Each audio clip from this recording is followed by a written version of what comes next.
Good morning class. चलिए ये numerical solve करते हैं। देखिए ये न्यूमेरिकल आपका इक्विवेलेंट सर्किट पर बेस्ड एक न्यूमेरिकल है। तो ज़रा देखिए इसे कैसे सॉल्व करेंगे। सबसे पहले एक काम करते हैं, जो चीज़ें यहाँ पर गिवन है उनकी हेल्प से अपना इक्विवेलेंट सर्किट कंप्लीट करते हैं। तो देखिए किस तरह से बनेगा आपका इक्विवेलेंट सर्किट। R1 आपको यहाँ पे गिवन है 0.45 ओम्स, लिख दीजिए। सिमिलरली आपको X1 भी यहाँ पे गिवन है 0.8 ओम्स, तो लिख दीजिए। सिमिलरली आपको यहाँ पर X2 डैश गिवन है 0.8 ओम्स। ये यहाँ पे X2 कौन सा है, X2 डैश कौन सी वैल्यूज होती हैं, rotor reactance referred to stator side. तो ये जो सर्किट बना हुआ यहाँ पे X2 और R2 आपकी कौन सी वैल्यूज है, refer to stator side values है, तो यहाँ पे लिख दीजिए। सिमिलरली आपको R2 भी गिवन है, दैट इज 0.4 ओम्स, और आपको S भी गिवन है 0.04। नेक्स्ट देखिए आपको XM की जगह B0 गिवन है, दैट इज 1/30 mho। तो यहाँ से आपका XM क्या बन जाएगा, 1/B0। यहाँ से आपका XM आ जाएगा J30 ओम्स। यहाँ पे ये -1, एक्चुअली इस तरह से आपकी वैल्यू 1/J30 mho। तो इसे XM निकालने के लिए जब रिवर्स करेंगे तो आपका XM की वैल्यू बन जाएगी J30 ओम्स। तो यहाँ पे XM की वैल्यू भी लिख दीजिए J30 ओम्स। और आपको यहाँ पे RC नहीं गिवन है, तो RC को इग्नोर कर दीजिए, अपना अप्रॉक्सीमेट इक्विवेलेंट सर्किट बना लीजिए विदाउट RC। तो देखिए आपका सर्किट कैसे बनेगा। तो इस तरह से बन जाएगा आपका इक्विवेलेंट सर्किट RC को इग्नोर करके, क्योंकि यहाँ पे आपको RC गिवन नहीं था, तो इस ब्रांच को हमने इग्नोर ही कर दिया और अपना एक अप्रॉक्सीमेट इक्विवेलेंट सर्किट तैयार कर दिया है। तो यहाँ पे देखिए वोल्टेज गिवन है आपको 220 वोल्ट। ये मशीन कौन सी है, 3 फेस। तो पहले भी बहुत बार डिस्कस किया है, यहाँ पे कोई वोल्टेज गिवन होगी, करंट गिवन होगी, पावर गिवन होगी, तो कौन सी गिवन होगी, लाइन करंट, लाइन वोल्टेज। तो ये आपका जो अप्रॉक्सीमेट इक्विवेलेंट सर्किट है, ये कौन सा अप्रॉक्सीमेट इक्विवेलेंट सर्किट बनाते हैं हम, पर फेस अप्रॉक्सीमेट इक्विवेलेंट सर्किट बनाते हैं। तो अगर आपकी लाइन वोल्टेज आपको गिवन है 220 वोल्ट्स, तो इस सर्किट में आप फेज वैल्यूज लिखेंगे। तो यहाँ पे आपका फेज वोल्टेज क्या बन जाएगी, 220 डिवाइडेड बाय √3। यहाँ पे वोल्टेज लिख दीजिए 220 डिवाइडेड बाय √3। तो ये आ गया आपकी voltage across your supply terminals. चलिए अभी हमने जो भी गिवन था उससे हमारा इक्विवेलेंट सर्किट कंप्लीट कर लिया है। नेक्स्ट हमसे क्या पूछा गया है वो कैलकुलेट करेंगे। सबसे पहले हमसे पूछा गया है इनपुट करंट कैलकुलेट करके दें। इनपुट करंट आपकी सप्लाई करंट ये वाली रहेगी I1। तो देखिए I1 को कैसे निकालेंगे, लूप एनालिसिस से भी निकाल सकते हैं, नोडल एनालिसिस से भी निकाल सकते हैं, चीज़ें थोड़ी मुश्किल हो जाएंगी। I को कैलकुलेट करने के लिए आप लूप और नोडल एनालिसिस भी यूज़ कर सकते हैं, लेकिन जो इक्वेशंस बनेंगे लूप और नोडल एनालिसिस की हेल्प से, वो इक्वेशन आपकी कॉम्प्लेक्स वेरिएबल्स में बनेगी। कुछ इस तरह से बनेगी 2 + J3 I1 + 2 - J4 I2 = 4 + J6। तो कॉम्प्लेक्स इक्वेशन आपकी कुछ इस तरह से दिखती है, कुछ इस तरह से बनेगी। तो इन्हें सॉल्व करना थोड़ा मुश्किल काम हो जाएगा। लूप नोडल एनालिसिस की हेल्प से जब इक्वेशंस बनेंगे कुछ इस तरह की इक्वेशन बनेंगी, तो यहाँ से I1 और I2 निकालना थोड़ा कॉम्प्लिकेट हो जाएगा, थोड़ा मुश्किल हो जाएगा। तो हम एक ईजियर अप्रोच चूज़ करेंगे टू कैलकुलेट और इनपुट करंट I1। देखिए I1 हम सिंपली इस तरह से भी निकाल सकते हैं, V डिवाइडेड बाय सेट। अगर आपको इस पूरे सर्किट का इम्पीडेंस पता हो तो आपको इस सर्किट में वोल्टेज क्या अप्लाई की गई है वो बताया, तो आप simply voltage divided by impedance of this whole circuit calculate करके कर देंगे, तो आपको आपका इनपुट करंट I1 मिल जाएगा। तो चलिए एक काम करते हैं, इस पूरे सर्किट का सबसे पहले इम्पीडेंस कैलकुलेट करते हैं टू कैलकुलेट और इनपुट करंट I1। तो देखिए हमारा Z क्या आ जाएगा, इस सर्किट में हमारा इस सर्किट का इम्पीडेंस आ जाएगा 0.45 + J 0.8 plus J30 in parallel with 10 plus J.8, ये आ जाएगा आपके सर्किट का कंप्लीट इम्पीडेंस। इसे सॉल्व कर लेते हैं। 0.45 प्लस J.8 प्लस इस पैरेलल कॉम्बिनेशन को किस तरह से सॉल्व करेंगे, जैसे डीसी सर्किट्स में सॉल्व करते थे। J30 multiply by 10 plus J.8 divided by 10 plus J30 plus J.8 बन जाएगा आपका 30.8। इस एक्सप्रेशन को फर्दर सॉल्व कीजिए, यह बन जाएगा आपका 0.45 J.8 प्लस 8.58 प्लस J3.56। तो आपका यहाँ से कंप्लीट इम्पीडेंस सर्किट का बन जाएगा 9.03 प्लस J4.36 ओम्स। ये आ गया आपका जेड सर्किट का आंसर। आपका रेक्टेंगुलर फॉर्म में और आपका जेड सर्किट का आंसर पोलर फॉर्म में आ जाएगा 10 एंगल 25.8 ओम्स। तो देखिए अब यहाँ पे आपका इंडक्शन मोटर का काफ़ी कम रोल है। अब ये आपका almost complete AC circuit analysis पे बेस्ड न्यूमेरिकल है। तो आपको एसी सर्किट एनालिसिस के बारे में अच्छे से पता होना चाहिए। ये पोलर फॉर्म कौन सी होती है, रेक्टेंगुलर फॉर्म कौन सी होती है, इनका इस्तेमाल किस तरह से करते हैं, ये मैंने अपने नेटवर्क एनालिसिस पे, एसी सर्किट एनालिसिस पे डिटेल में सिखाया है। अगर आपको आता है देन इट्स ऑल गुड, नहीं आता तो आप वहाँ जाके सीख सकते हैं। अदरवाइज हम यहाँ पे इंडक्शन मोटर के न्यूमेरिकल सॉल्व करते रहेंगे, एसी सर्किट एनालिसिस इस्तेमाल करते रहेंगे। आप इस चैप्टर के अंदर भी सीख सकते हैं कि एसी सर्किट एनालिसिस कैसे यूज़ करते हैं। अगर नहीं समझ आता तो आप नेटवर्क एनालिसिस में ये चैप्टर ढूंढ लीजिए, तो वहाँ पे समझ लीजिए।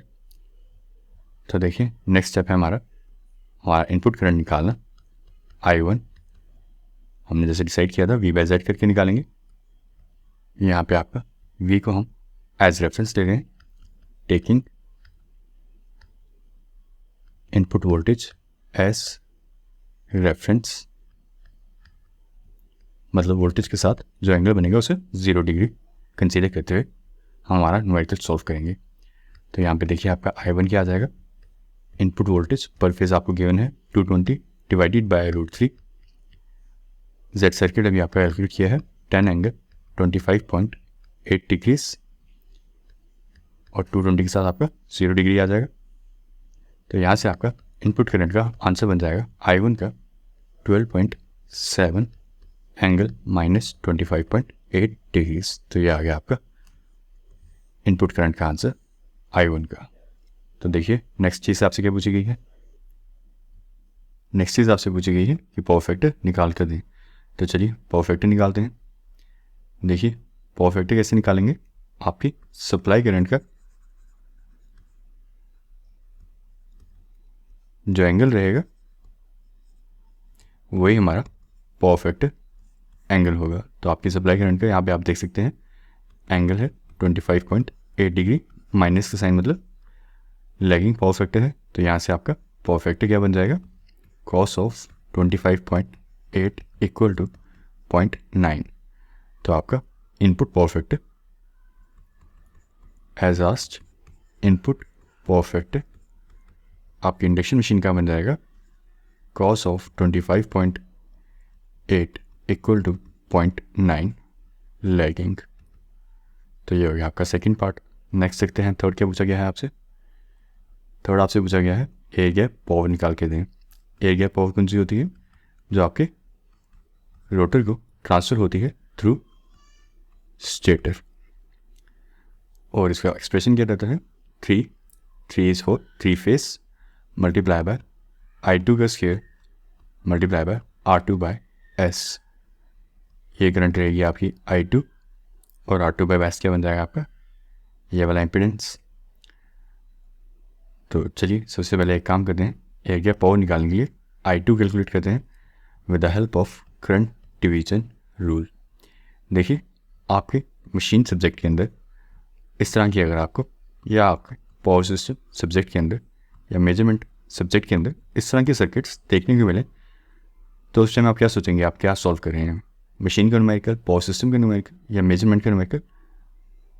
आप रेदर समझिए कि आप एक एसी सर्किट एनालिसिस का न्यूमेरिकल सॉल्व कर रहे हैं। इन दैट वे आपको काफ़ी हेल्प होगी एक न्यूमेरिकल सॉल्व करने के लिए। मशीन्स के लिए अलग से फॉर्मूलाज याद रखने की ज़रूरत नहीं है, पावर सिस्टम में अलग से फॉर्मूलाज याद रखने की ज़रूरत नहीं है, सिमिलरली मेजरमेंट में अलग से फॉर्मूलाज याद रखने की ज़रूरत नहीं है। कभी भी आपको इस तरह का सर्किट दिखे तो समझ जाइए it is actually numerical of AC circuit analysis. और थोड़ा सा कुछ आपको थियोरेटिकल कंसेप्ट समझ आना चाहिए कि जैसे आपसे एयर गैप पावर पूछा गया है तो आपको यहाँ पता होना चाहिए एयर गैप पावर है क्या। तो यहाँ पे हम देख सकते हैं एयर गैप का एक्सप्रेशन पावर का 3 मल्टीप्लाई बाय I2 का square into R2 by S। This portion is of induction machine. Now to calculate air gap power is a part of AC circuit analysis. तो चलिए सबसे पहले एक काम करते हैं, I2 कैलकुलेट करते हैं from this circuit with the help of CDR। Then हमारा air gap power PG calculate करते हैं। तो देखिए आपका I2 क्या बन जाएगा, main current multiply by opposite branch resistance that is 30 ohm divided by sum of both branches impedances. ये आ गया आपका J.8 प्लस 10 ओम। यहाँ से आपका I2 आ जाएगा। I1 है आपका, हमने कैलकुलेट किया हुआ है 12.7 एंगल माइनस 25.8 डिग्रीज। सब्स्टिट्यूट कर दीजिए यहाँ पे 12.7 angle minus 25.8 degrees multiply by J30 divided by 10 plus J30.8। तो यहाँ से आपको आपका I2 मिल जाएगा 11.77 एंगल माइनस 7.8 एम्पियर। तो ये आ जाएगा आपका I2 का answer. Rotor current refer to stator side. तो चलिए इस करंट की हेल्प से एयर गैप पावर निकालते हैं। PG आपकी एयर गैप पावर बन जाएगी I2 का square multiply by R2 divided by S3 multiply by, इस एक्सप्रेशन में हम एम्पलीट्यूड लेते हैं I square multiply by R2 में पावर कैलकुलेट करनी हो एसी सर्किट एनालिसिस में इस फॉर्मूले की हेल्प से। तो यहाँ पे I का हम मैग्नीट्यूड लेते हैं, ना कि साथ में एंगल। तो आपका आंसर गलत आ जाएगा। तो यहाँ पे I में एंगल सब्स्टिट्यूट कीजिए, मैग्नीट्यूड सब्स्टिट्यूट कीजिए। आपका R2 गिवन है आपको 0.4 और ऐसा आपको गिवन है 0.04। तो यहाँ से आपका एयर गैप पावर आ जाएगा 4156 वॉट्स। PG कौन सी पावर होती है, the power that has been transfer to your rotor side through your stator. तो चलिए देखिए नेक्स्ट क्या पूछा है आपसे। नेक्स्ट आपसे पूछा गया है मैकेनिकल पावर। तो देखिए वो कैसे कैलकुलेट करेंगे। मैकेनिकल पावर कौन सी होती है, एयर गैप पावर जो आपके रोटर में ट्रांसफ़र होती है थ्रू स्टेटर, वो होगी एयर गैप पावर जो आपके स्टेटर से ट्रांसफ़र हुई। मैकेनिकल पावर वो होगी जो आपकी एयर गैप पावर में से रोटर की वाइंडिंग में जो कॉपर लॉस होगा वो एक बार सब्ट्रैक्ट कर दें तो रेस्ट ऑफ द पावर कौन सी होगी, मैकेनिकल पावर डेवलप्ड। तो यहाँ से देखिए मैकेनिकल पावर डेवलप्ड कैसे निकालेंगे। PG का क्या फॉर्मूला रहता है, R2 divided by S। Rotor copper loss का क्या फॉर्मूला रहेगा, I square into R। Simply इस तरह से 3 क्यों है यहाँ पे, क्योंकि 3 फेज मशीन है। यहाँ पे जो कॉमन आता है उसे कॉमन ले लीजिए। यहाँ पर 3I2 square multiply by R2 by S को कॉमन ले लीजिए और बाकी आपका यहाँ पे बच जाएगा ब्रैकेट के अंदर 1 माइनस S। तो ये क्या हो गया आपका mechanical power PG। This whole expression is PG multiply by 1 minus S। तो मैकेनिकल पावर डेवलप्ड कैलकुलेट कर लीजिए। PG हमने कैलकुलेट किया है 4156 वॉट्स। स्लिप आपको गिवन है 0.04। तो यहाँ से आपका मैकेनिकल पावर डेवलप्ड हो जाएगा 3990 वॉट्स। ये चॉइस आपकी है।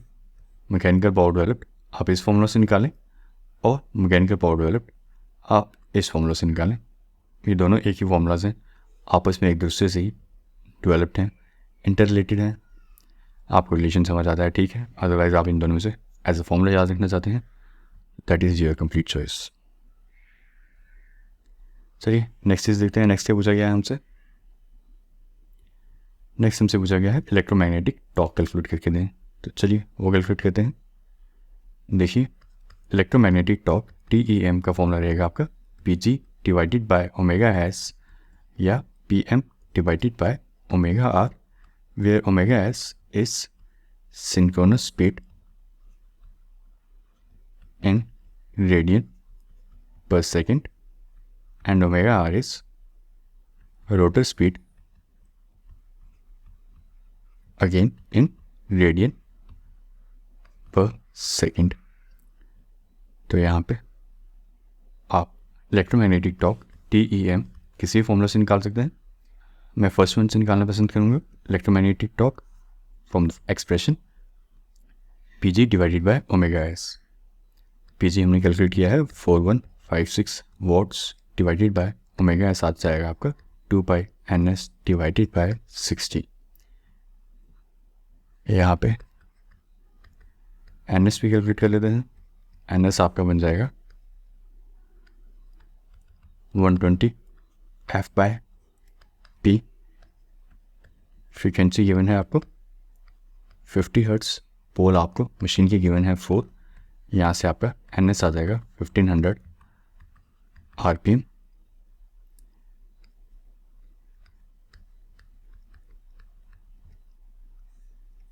तो यहाँ से आपका इलेक्ट्रोमैग्नेटिक टॉर्क का आंसर बन जाएगा 26.47 न्यूटन मीटर।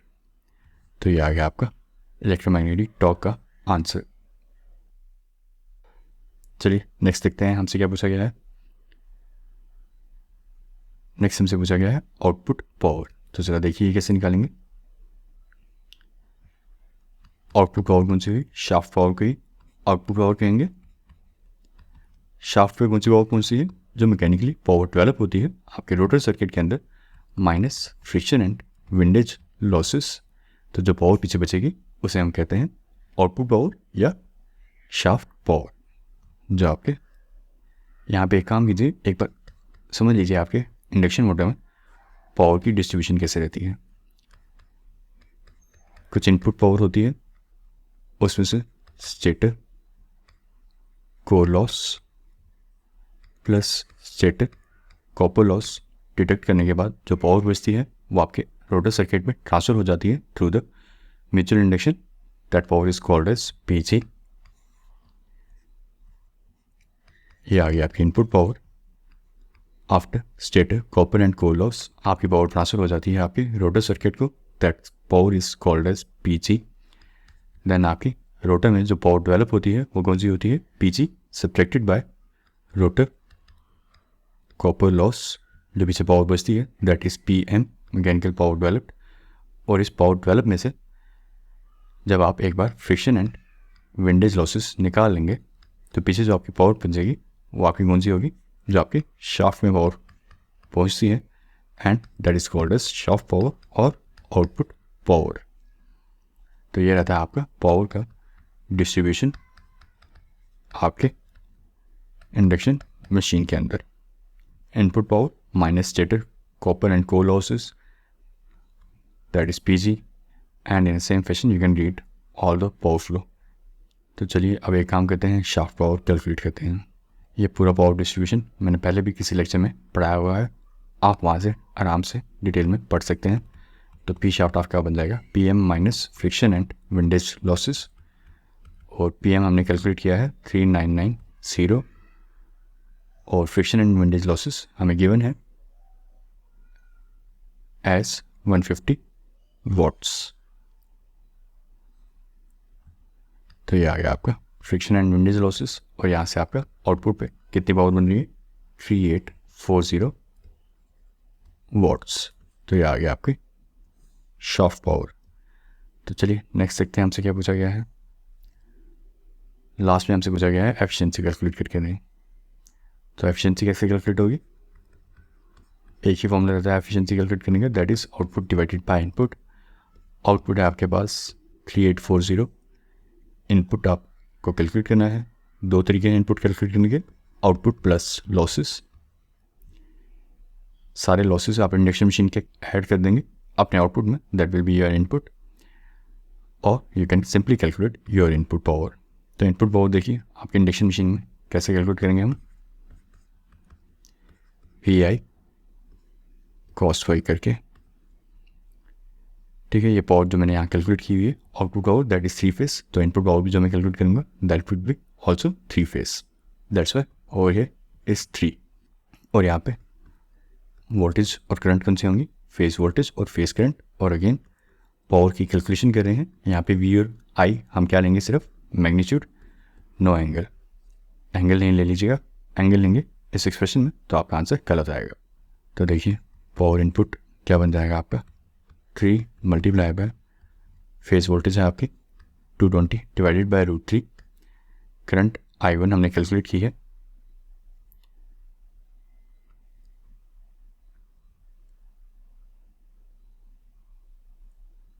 12.7, सब्स्टिट्यूट कर दीजिए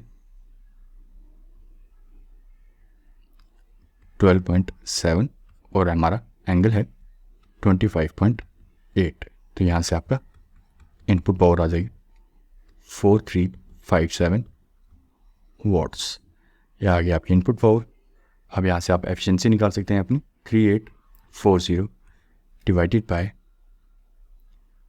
4357 और आपका आंसर आ जाएगा 88.13%।